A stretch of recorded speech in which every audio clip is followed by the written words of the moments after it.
Bonjour à tous et pardon pour la mauvaise qualité de la présente vidéo.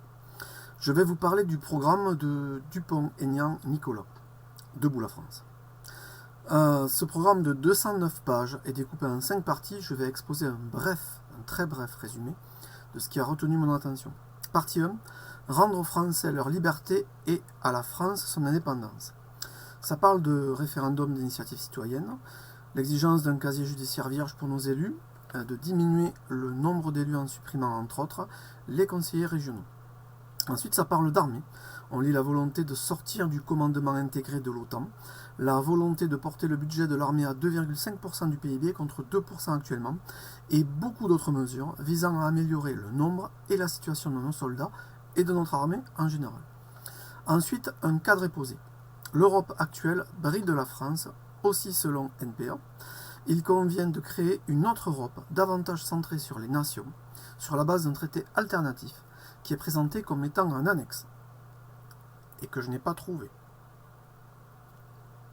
Ensuite, en résumé, nous sommes face à plein de mesures qui visent à placer l'autorité de la France sur son sol, comme supérieure à tout autre. Nous sommes face à un propos clairement souverainiste. Peu après, on trouve une série de mesures valorisant la langue française. Les langues régionales sont absentes.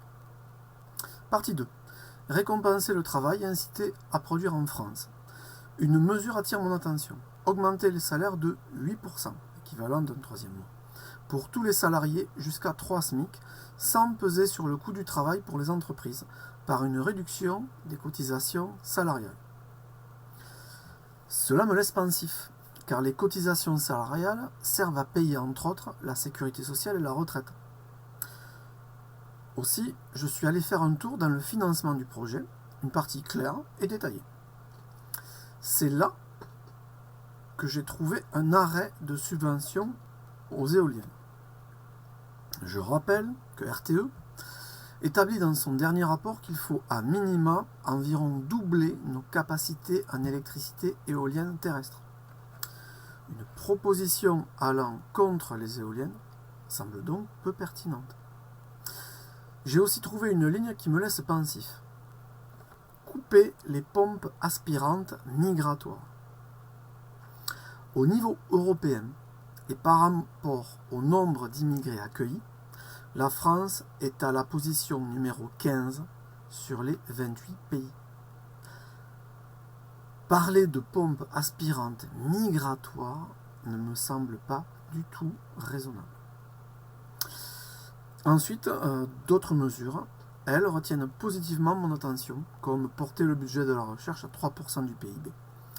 Il y a tout un passage sur les nouvelles sources d'énergie qui est documenté et à mon sens pertinent. Partie 3. Reconstruire nos services publics sur tout le territoire pour garantir la justice sociale. On trouve beaucoup de propositions qui concernent l'hôpital et la santé, l'handicap, les retraites, l'école et l'enseignement supérieur, le patrimoine et la culture, l'outre-mer. On arrive alors en page 116, puis en page 117.